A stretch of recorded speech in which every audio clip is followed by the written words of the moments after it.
A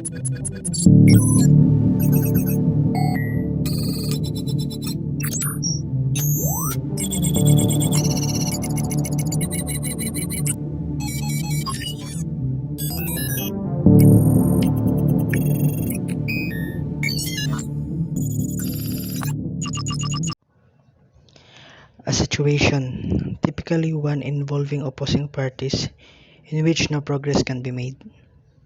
A process requests resources. If the resources are not available at that time, the process enters a waiting state. Sometimes a waiting process is never again be able to change state because the resources it has requested are held by other waiting processes. This is called a deadlock. According to Kansas legislator, when two trains approach each other at a crossing, both shall come to a full stop and neither shall start up again until the other has gone. Our first objective is to develop a description of deadlocks, which prevent sets of concurrent processes from completing their task. Last is to present a number of different methods for preventing or avoiding deadlocks in a computer system. A system model. A system consists of a finite number of resources which can be partitioned into different categories to be allocated to a number of processes, each having different needs. The resource categories may include memory space, printers, CPUs, tape drivers, CD-ROMs, CPU cycles, and files. All the resources within a category are equivalent, and the request of this category can be equally satisfied by any of the resources in that category. If this is not the case, if there is some difference between the resources within a category, then that category needs to be further divided into separate categories. For example, printers may need to be separated into laser printers and color inkjet printers. Some categories may have a single resource. The process must request a resource before using it and must release the resource after using it. May also request as many resources as it requires to carry out its designated task. If a process requests an instance of resource type, the allocation of any instance of the type will satisfy the request. If it will not, then the instances are not identical, and the resource type classes have not been defined properly. In normal operation, a process must request a resource before using it and release it when it is done, in the following sequence. First, request. If the request cannot be immediately granted, for example, if the resource is being used by another process, then the process must wait until the resource or resources it needs becomes available. Second, use. The process uses the resources. For example, prints to the printer or reads from the file. Last, release. The process relinquishes the resource so that it becomes available for other processes. The request and release of the resources are system calls. Request and release of resources that are not managed by the operating system can be accomplished through the wait and signal operations on semaphores or through acquisition and release of a mutex lock. For all kernel-managed resources, the kernel keeps track of what resources are free and which are allocated, to which process they are allocated, and a queue of processes waiting for this resource to become available. Application-managed resources can be controlled using mutexes or wait and signal calls, for example, binary or counting semaphores.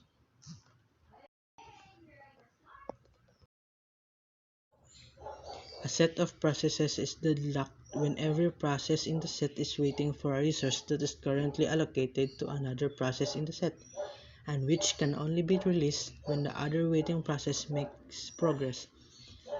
A programmer who is developing multi-threaded applications must pay particular attention to this problem. Multi-threaded programs are good candidates for deadlock because multiple threads can compete for a shared resources.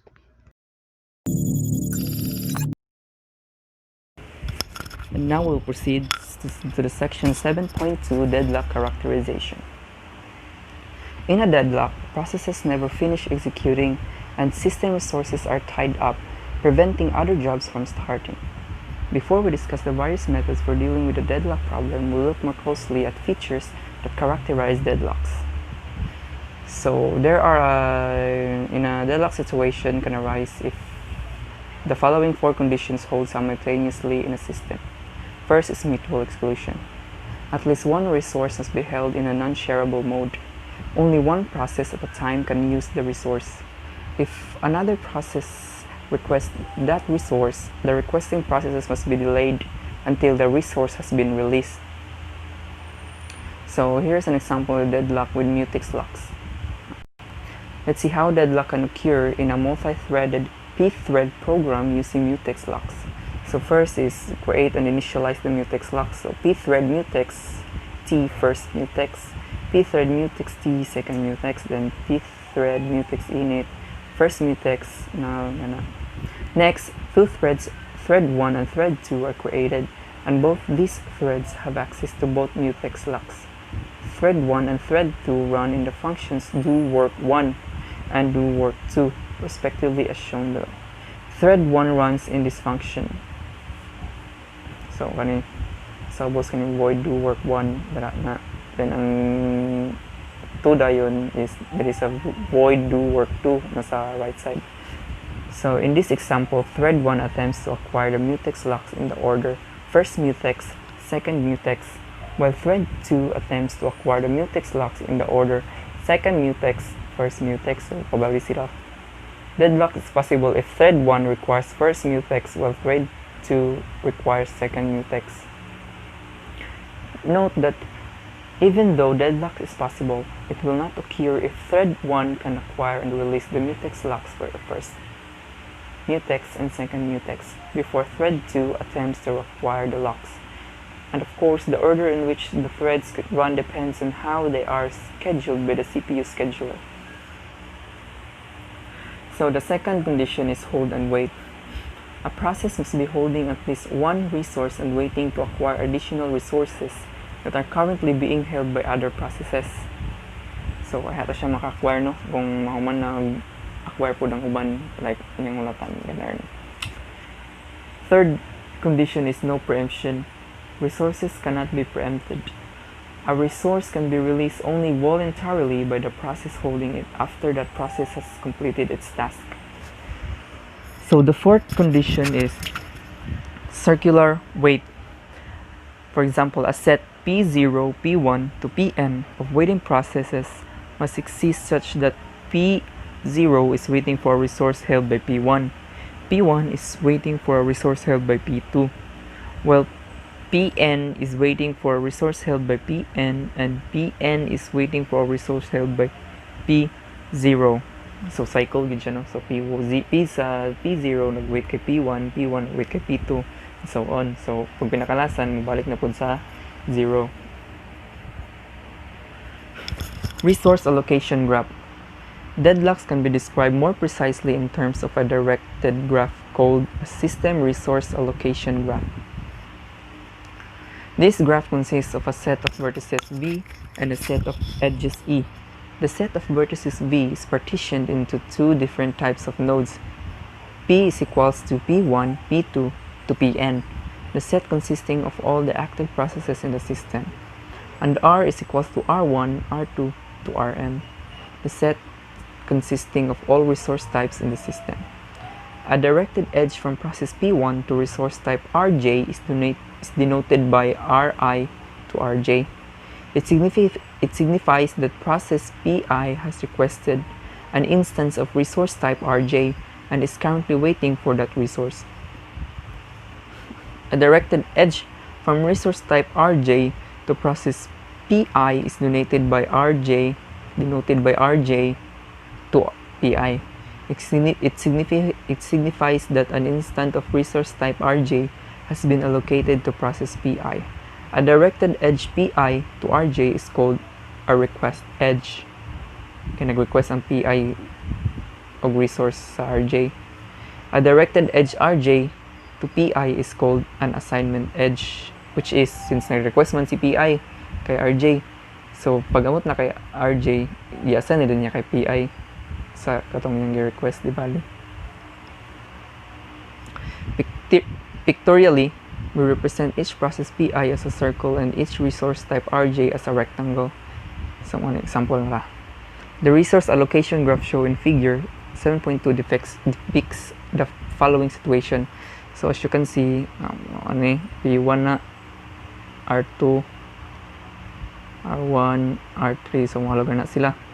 So, ang process P1 is holding an instance of resource type R2 arrow and is waiting for an instance resource type of R1. So kani naghulat siya sa resource sa R1 kay pero ang R1 manggod kay nasa sa P2. So process P2 is holding an instance of R1 and an instance of R2 and is waiting for an instance of R3. So kani process P3 is holding an instance of R3. So as you can see. Next. Given the definition of a resource allocation graph, it can be shown that if the graph contains no cycles, then no process in the system is deadlocked. If the graph does contain a cycle, then a deadlock may exist. For example, kani resource allocation graph with deadlock. Process P1, P2, and P3, deadlock sila. Kaya ang process P2 is waiting for the resource R3, which is kana arrow, which is held by process P3. Process P3 is waiting for either P1 or P2. Kaya ang R2, ang resource R2 na kay P2 ug napud kay P1. So gawlat si R3 sa si P3 ani nga resource. So cycle siya. P1 is waiting for process P1 is waiting for process P2, which is P2 to release resource R1 kasi since ang R1 na kay P2. Now consider the resource allocation graph in figure 7.4. In this example, we also have a cycle. Okay, cycle. However, there is no deadlock. Observe that process P4 sorry, wala di siya deadlock guys. Okay. P4 may release its instance of resource type R2. Kani. Wala na siya lang giuratan nung mahuman na din na siya.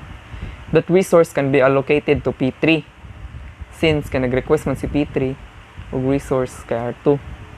So since kung mahuman na ni siya, madaliso na siya kay P3 no, breaking the cycle. So in summary, if a resource allocation graph does not have a cycle, then the system is not in a deadlocked state. If there is a cycle, then the system may or may not be in a deadlocked state. This observation is important when we deal with the deadlock problem.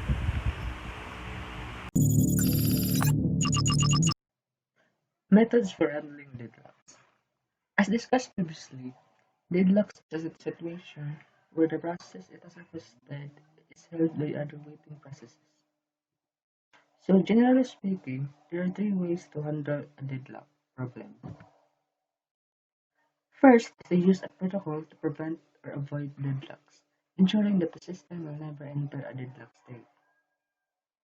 Second is to allow the system to enter a deadlock state, detect it, and recover it. These four methods, the deadlock prevention, avoidance, detection, and recovery, will be further discussed in the following chapters.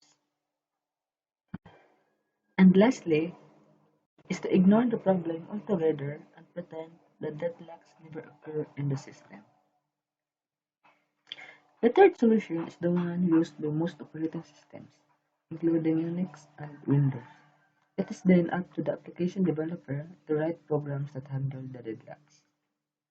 Although this method does not seem to be a viable approach to the deadlock problem, it is nevertheless used in most operating systems, in which the deadlocks occur frequently or say once per year. Thus, this method is cheaper than the prevention, avoidance, detection, and recovery methods, which must be used constantly. Also, in some circumstances, a system is in a frozen state but not in a deadlock state. We see this situation, for example, with a real-time process running at the highest priority or any process running on a non-preemptive scheduler and never returning control to the operating system. A system must have manual recovery methods for such conditions and may simply use those techniques for deadlock recovery.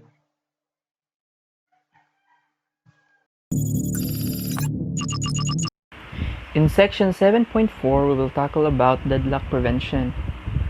As we noted in section 7.2, which is katong deadlock characterization, for a deadlock to occur, each of the four necessary conditions must hold.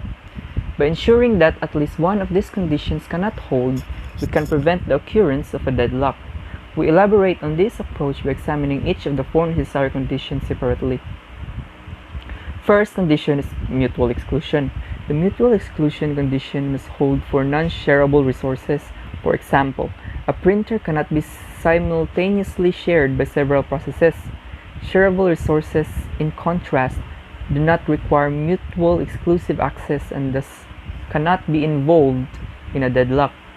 Read-only files are a good example of a shareable resource. If several processes attempt to open a read-only file at the same time, they can be granted simultaneous access to the file. A process never needs to wait for a shareable resource. In general, however, we cannot prevent deadlocks by denying the mutual exclusion condition because some resources are intrinsically non-shareable. The next one is hold and wait.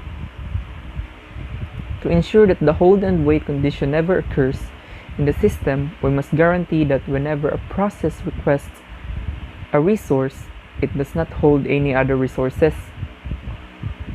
One protocol that can be used requires each process to request and be allocated all its resources before it begins execution.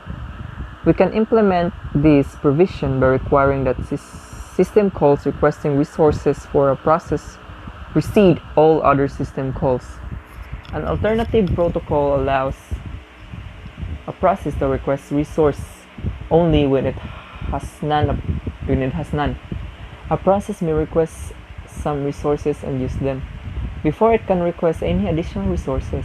However, it must release all the resources that is currently allocated. So, mo lagi to no? Kung for example, nag-request ang isa og resource nga napay gigamit.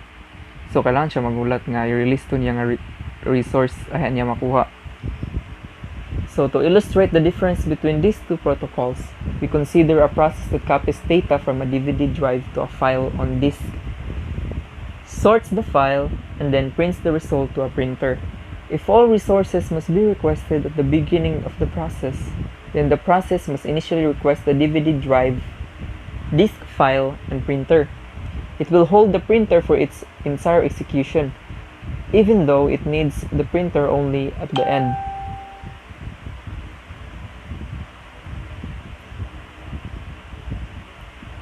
The second method allows the process to request initially only the DVD drive and disk file.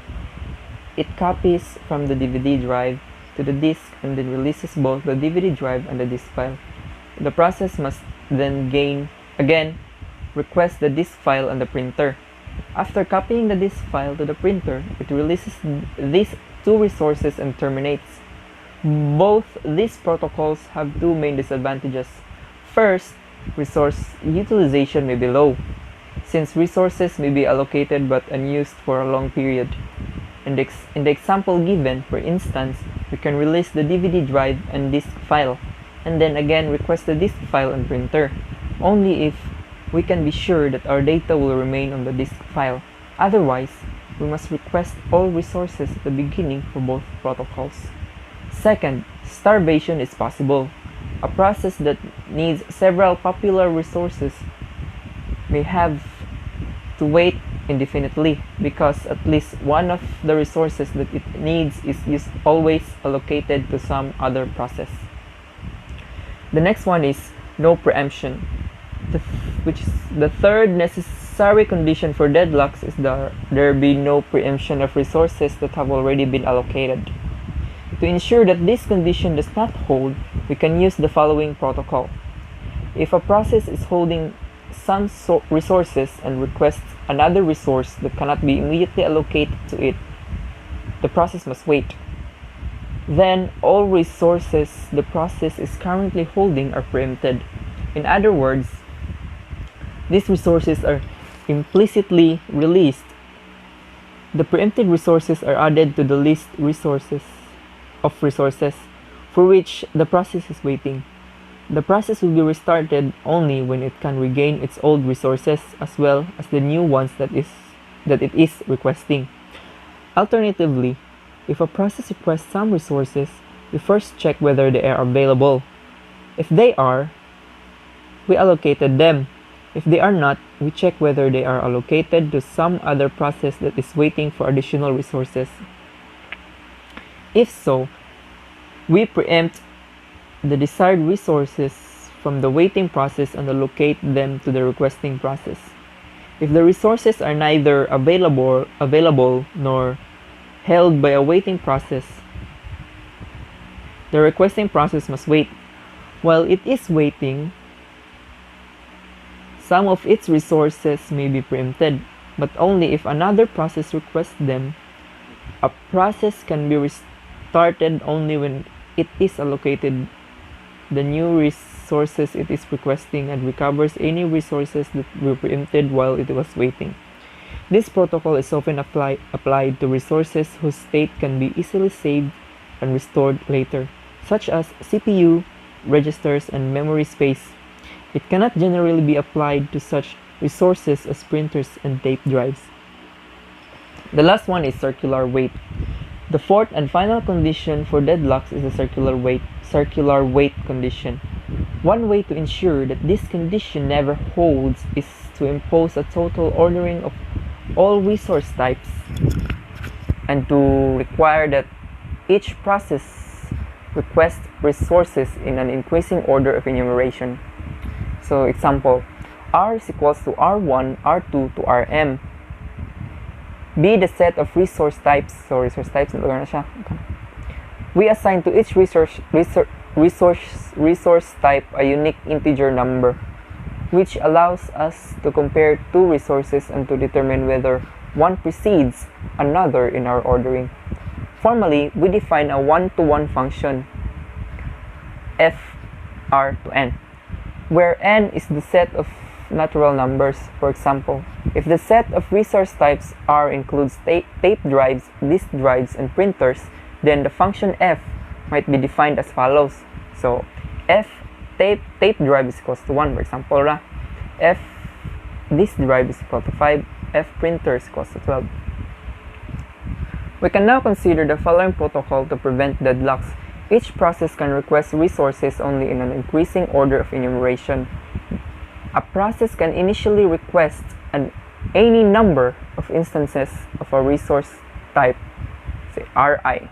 After that, the process can request instances of resource type Rj if and only if f of Rj is greater than f of Ri. For example, using the function defined previously, a process that wants to use the tape drive and printer at the same time must first request the tape drive and then request the printer. Alternatively, we can require that a process requesting an instant of resource type Rj must have released any resources Ri, such that f of Ri is greater or equal than f of Rj. It must also be noted that if several instances of the same resource type are needed, a single request for all of them must be issued. If these two protocols are used, then the circular wait condition cannot hold. We can demonstrate this fact by assuming that a circular wait exists, which is proof by contradiction. Let the set of processes involved in the circular wait be P0, P1 to Pn, where Pi is waiting for a resource Ri, which is held by process Pi plus 1. Modular, which is an example sa modular arithmetic is used in the indexes. So that Pn is waiting for a resource Rn held by Po. Then, since process Pi plus 1 is holding resource Ri while requesting resource Ri plus 1, we must have f of Ri is less than f of Rn for all I. But this condition means that fr0 is less than fr1 less than and so on to f of Rn is less than f of r0 cycle. By transitivity, fr0 is less than fr0, which is impossible. Therefore, there can be no circular weight. We can accomplish this scheme in an application program by developing an ordering among all synchronization objects in the system. All requests for synchronization objects must be made in increasing order. For example, if the lock ordering in the p-thread program shown in figure 7.5 was f first mutex equals 1, f of second mutex is equals to 5, then thread 2 could not request the locks out of order. Keep in mind that developing an ordering or hierarchy does not in itself prevent deadlock. It is up to application developers to write programs that follow the ordering. Also, note that the function f should be defined according to the normal order of usage of the resources in a system. For example, because the tape drive is usually needed before the printer, it would be reasonable to define f tape drive is less than f printer. Although ensuring that resources are acquired in the proper order is the responsibility of application developers, certain software can be used to verify that locks are acquired in the proper order and to give appropriate warnings when locks are acquired out of order and deadlock is possible. One lock order verifier, which works on BSD versions of Unix such as FreeBSD, is known as Witness. Witness uses mutual exclusion locks to protect critical sections. As described in the previous chapter, it works by dynamically maintaining the relationship of lock orders in a system. Let's use the program shown in figure 7.1, it's an example before, as an example. Assume that thread 1 is the first to acquire the locks and does so in the order 1, first mutex, 2, second mutex. Witness records the relationship that first mutex must be acquired before second mutex. If thread 2 later acquires the locks out of order, Witness generates a warning message on the system console. It is also important to note that imposing a lock ordering does not guarantee deadlock prevention. If locks can be acquired dynamically, for example, assume we have a function that transfers funds between two accounts. To prevent a race condition, each account has an associated semaphore that is obtained from a getLock function such as the following. Void transaction, so kani siya code, example kani. Void transaction, account from, account to, double amount. Semaphore lock 1, lock 2. Lock 1 get lock from, lock 2 get lock 2. Deadlock is possible if two threads simultaneously invoke the transaction function, which is kani whole yun ang whole. Transposing different accounts. That is, one thread might invoke transaction checking account, saving account 25. So, yung invoke ang kaning function, kaning transaction. And another might invoke transaction savings account, checking account 50. No, which is different no. So first mo kani ang request, kani bali. So mao ra to tanan no sa 7.4. So here we are to chapter 7.5, which is the deadlock avoidance. Deadlock avoidance is a technique used to avoid deadlock. And this algorithm is simply to ensure the system will always remain in safe state. This uh, algorithm has also features a low device utilization and reduced system throughput so that it could remain in safe state. The various algorithm that is used approach in different amount and type of information is required to avoid deadlock. And the simplest and most useful model requires that each process declares the maximum number, and also the resource allocation state is defined by the number of the available allocated resources and the maximum demands of the process. In a safe state, a system will be called a safe state if the system can allocate resources to each process in order, and a system is in safe state only if there is an existing safe sequence. A sequence is a process for current allocation state. A safe state is not deadlock state, and unsafe state is the operating system cannot prevent processes requesting resources in such a way that deadlock may occur. Later on, we will be discussing about this deadlock may occur in the unsafe state. Well, as you can see, this is the illustration of a system. Inside, we can see this is the safe state and the unsafe state. These are the two states in a system.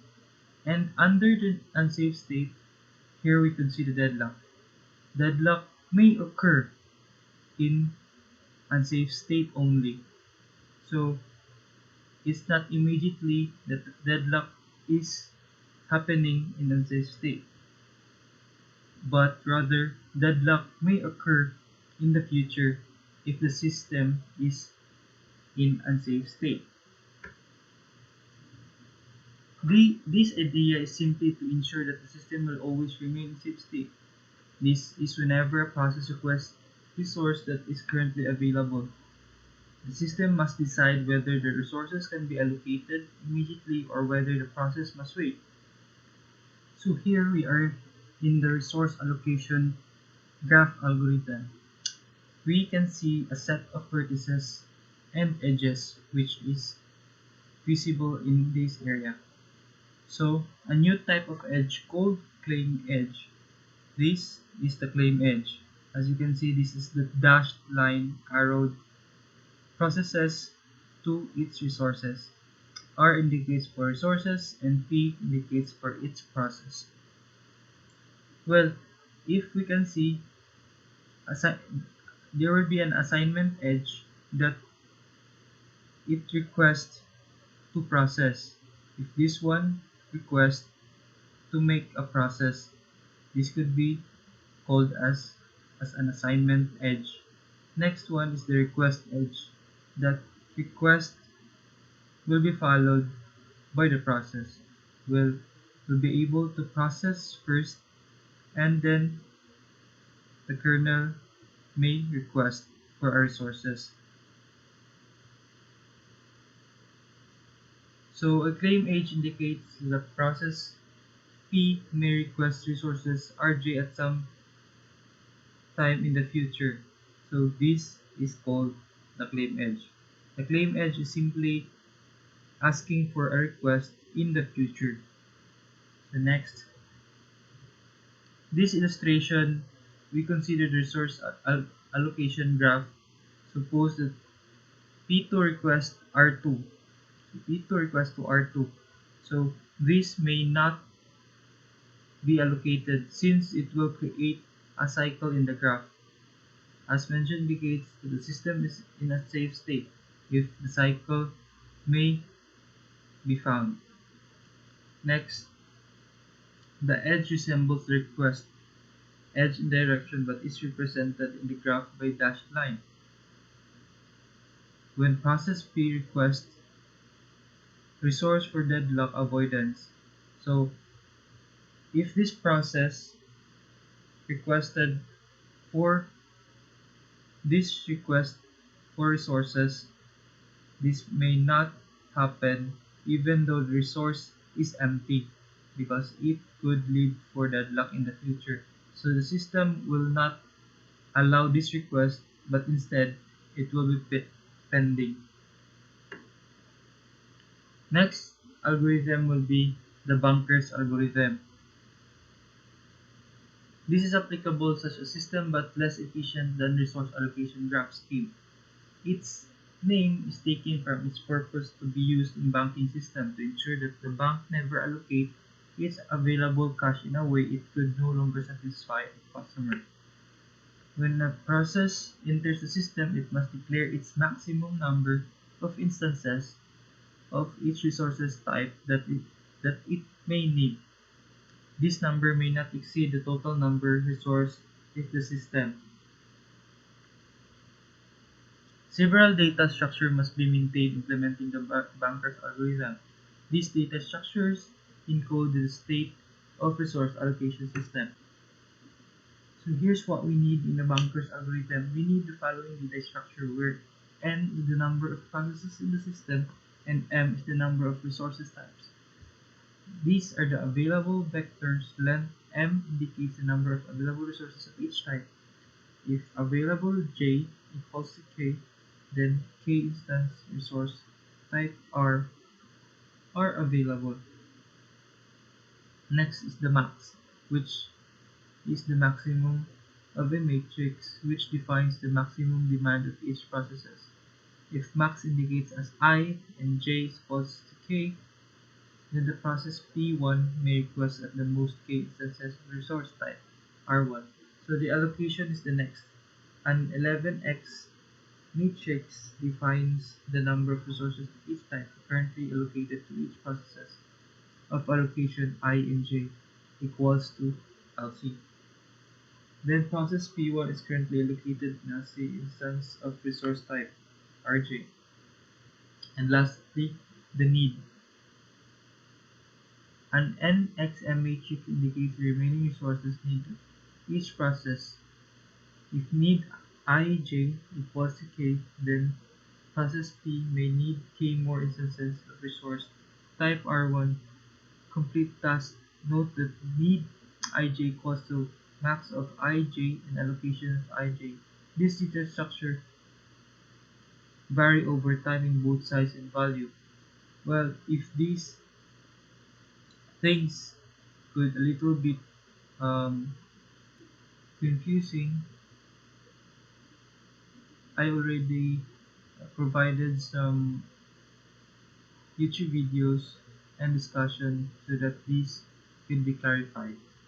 So we can treat each row in the matrices allocation the need as vector and refers them location and V. The vector allocation specifies the resources currently allocated to process P, and the vector needs specifies the additional resources that process P may still request to complete the task. Now we can present the algorithm finding out whether or not a system is in safe state. This algorithm can be described as follows. First, let work and finish the vectors of length m and n, respectively, initializing work available and finish I. If I is equals to false for I is equals to 0, I 1 and I and n rather minus 1. Find an index I such that both in A finish is equals to false and need is equal or less than to work. If no such exists, go to step 4. Step 3. Work must be work plus allocation and finish must be true. So if it is work, then go to step 2. And finish I must be equals to true. For all I, then the system is in safe state. This algorithm may require an order of m, x n to the power of 2 where operations to determine whether a state is safe. Next will be the resource request algorithm. So we describe the algorithm determining whether a request can be safely granted, and let the request be the request vector for the process P. If the request J is equals to K, then the process P wants the K instance resource type Rj when a request for resource is made by process P. Then following action are taken. So here's the step 1. If request is equals to or less than to need, go to step 2, otherwise erase an error condition since the process has exceeded its maximum length. If request 1 is equals to or less than to available, go to step 3, otherwise P must wait since the resources are not available. And the third and last in the resource request algorithm, have the system pretend to have allocated the requested resources to process P by modifying the state as follows. First, available must be equals to available minus request.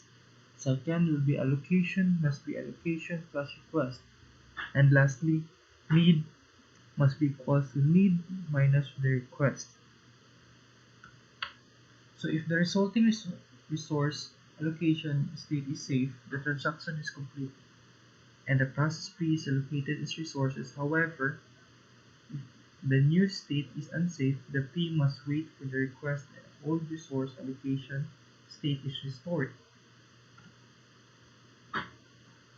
To an illustrative example, the use of Banker's algorithm considers a system with 5 processes P0 through P4 and 3 resource types A, B, and C. So as we can see, here's the allocation, max, and the available. Resource type A has 10 instances, resource type B has 5 instances, while resource type C has 7 instances.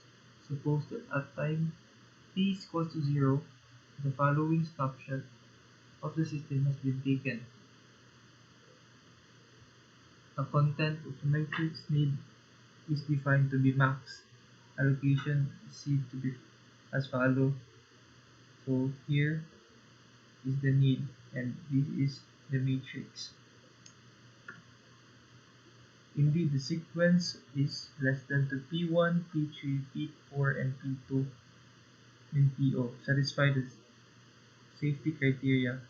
So suppose now the process P1 requests 1 additional instances of resource type A and 2 instances of resource type C. So request 1, so 1, 0, and 2. We need to pretend that this request has been fulfilled and we arrive following new state. So for more illustrative example and elaborated example, you can check it out for these YouTube links that I provided so that you could have your learnings or more better understanding under Bunker's algorithm. Next is the deadlock detection. In this method, if a system does not employ either a deadlock prevention or a deadlock avoidance algorithm, then a deadlock situation may occur. In this environment, the system may provide first an algorithm that examines the state of the system to determine whether a deadlock has occurred. Second, an algorithm to recover from the deadlock. We elaborate on these two requirements as they pertain to systems with only a single instance of each resource type, as well as to systems with several instances of each resource type. At this point, however, we note that the detection and recovery scheme requires overhead that includes not only the runtime cost of maintaining the necessary information and executing the detection algorithm, but also the potential losses inherent in recovering from a deadlock. In a single instance of each resource type, if all resources have only a single instance, then we can define a deadlock detection algorithm that uses a variant of the resource allocation graph, called a waitful graph. We obtain this graph from the resource allocation graph by removing the resources nodes and collapsing the upright edges. A deadlock exists in the system if and only if the waitful graph contains a cycle. To detect deadlocks, the system needs to maintain the waitful graph and periodically invoke an algorithm that searches for a cycle in the graph. An algorithm to detect a cycle in a graph requires an order of n to the second power operations, where n is the number of vertices in the graph. While in several instances of a resource type, the waitful graph scheme is not applicable to a resource allocation system with multiple instances of each resource type. We turn now to the deadlock detection algorithm that is applicable to such a system. The algorithm employs several time-varying data structures that are similar to those used in the banker's algorithm, which consist of available, allocation, and request. This here is the resource allocation and waitful graph and the detection algorithm.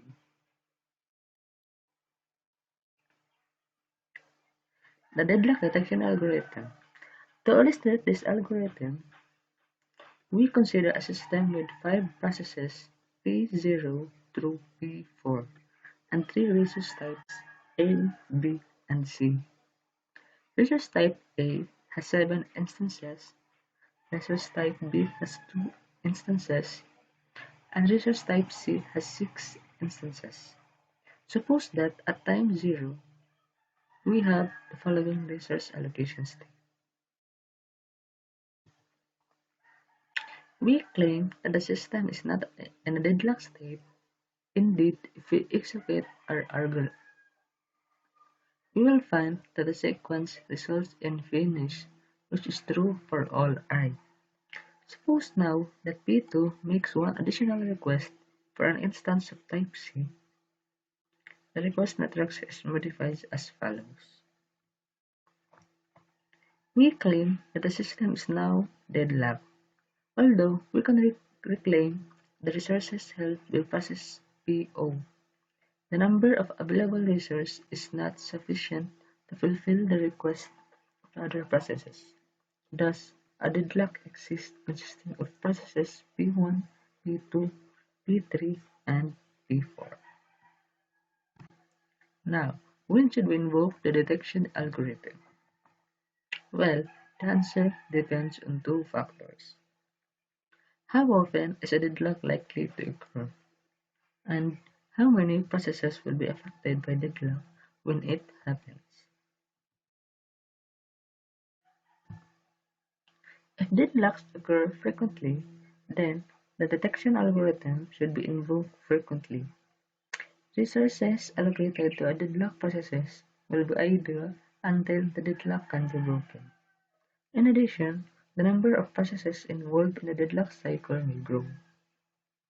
Of course, invoking the deadlock detection algorithm for every resource request will incur considerable overhead and computation time.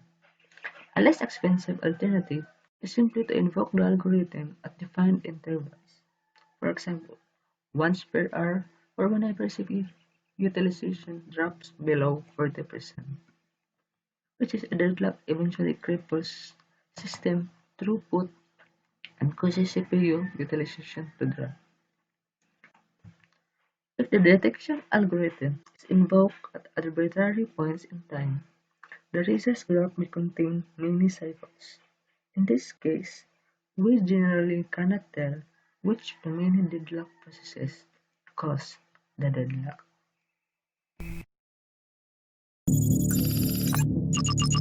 Recovery from deadlock and operating system. What is recovery from deadlock? Real-time operating systems use deadlock recovery. Recovery method: killing the process, killing all the process involved in the deadlock.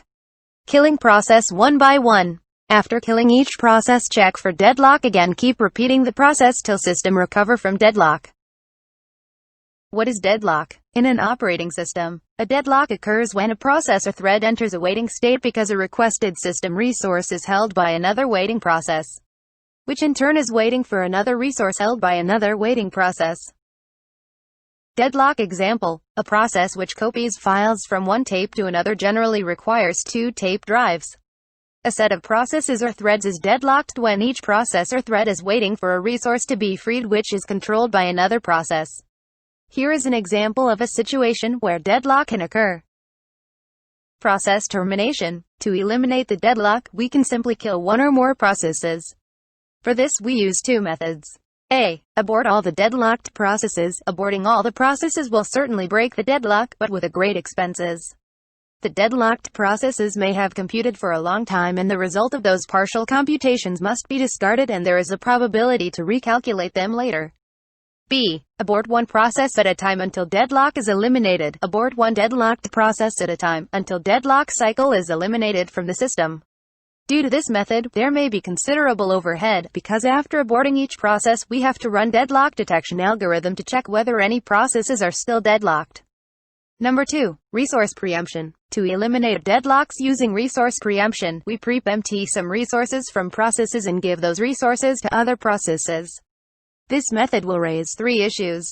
First issue: selecting a victim. We must determine which resources and which processes are to be preempted and also the order to minimize the cost. Second issue: rollback. We must determine what should be done with the process from which resources are preempted.